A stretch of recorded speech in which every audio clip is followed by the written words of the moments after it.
Hello नमस्कार दोस्तों। BA part first model paper second और पेपर है आपका पेपर भी सेकंड ही है, भारतीय राजनीतिक विचारक। तो एक पेपर मैंने पहले डाला था, उसमें जितने भी प्रश्न थे वो देख लो, और अभी मैं और जो बता रहा हूँ वो भी आप देख लेना। तो यूनिट फर्स्ट में तो आपको पता ही है 10 प्रश्न आएंगे, जिसमें से आपको कोई 7 करने हैं। वो 10 प्रश्न जो मैं बता रहा हूँ वो देख लो। धर्म पर मनु के विचारों को स्पष्ट कीजिए। तो धर्म पे मनु मनु कहता है, धर्म में संस्कृत भाषा के दृढ़ धातु से बना है, जिसका अर्थ है धारण करना, यानी अच्छे गुणों को धारण करना। हिंदू धर्म, मुस्लिम धर्म, ईसाई धर्म, ये मत लिख देना। फिर दूसरा है, कौटिल्य ने न्याय के कितने प्रकार बताए हैं? न्यायालय के, सॉरी। तो धर्म स्थयी और कंटक शोधन, 2 प्रकार के न्यायालय बताए। पहला धर्म स्थयी, दूसरा कंटक शोधन। तीसरा है, राजा राम मोहन राय की 2 समाचार पत्रों के नाम बताइए, ये लिखा हुआ है। चौथा है, स्वामी दयानंद सरस्वती की 2 पुस्तकों के नाम बताइए, ये भी लिखा हुआ है। फिर है, गोखले का भारत सेवक समाज, ये इंपॉर्टेंट है, ध्यान कर लेना, यहाँ भी आ सकता है, 7 नंबर का भी आ सकता है। फिर तिलक के 2 समाचार पत्रों और 2 उत्सवों के नाम बताइए। 2 उत्सव तो गणेश उत्सव, मतलब 2 समाचार पत्र और 2 जो उत्सव है ना, वो आप देख लेना। फिर है, नेहरू की 2 पुस्तकों के नाम बताइए। 9वां, मार्क्सवाद पर राय के विचारों को स्पष्ट कीजिए। और 10वां है, सर्वोदय पर जयप्रकाश नारायण के विचारों को स्पष्ट कीजिए।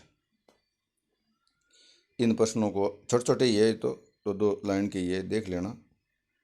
फिर है, सेकेंड यूनिट में कोई 3 प्रश्न करने, आपको पता ही है।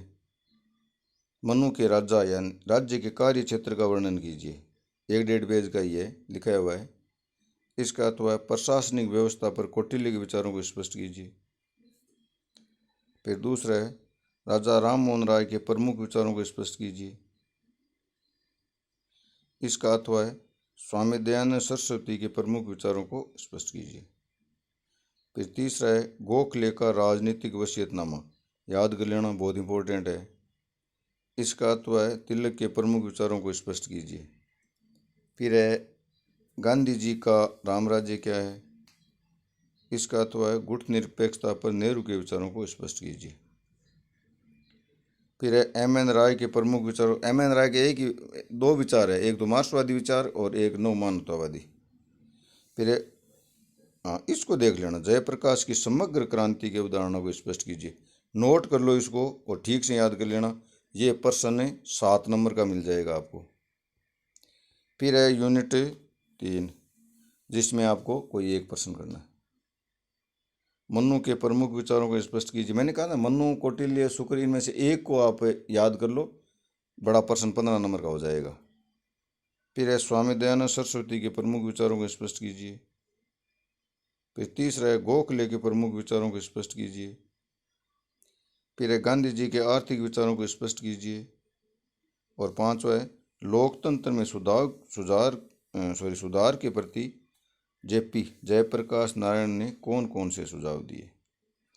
अब देखो बच्चों, अब मेरे चैनल से आप कितने जुड़े हुए हो और अपना जो ग्रुप है उसमें भी आप कितने जुड़े हुए हो, ये मेरे को नहीं पता। लेकिन मैंने फर्स्ट का 2 मॉडल पेपर बनाया है और सेकंड का 2 मॉडल पेपर बनाया है। इन दोनों से एक भी प्रश्न बाहर नहीं आएगा। इन प्रश्नों को आप ढूंढ लो और इनको याद कर लो। अगर कोई प्रश्न न मिले, आपके कंफ्यूज हो कि समझ में नहीं आया सर कौन सा आपने प्रश्न दिया है, तो कॉलेज में आप मेरे से मिल लेना। इनको करो, याद नहीं करोगे तो फिर मेरे को मत कहना, लेकिन इनसे बाहर एक भी प्रश्न नहीं आएगा।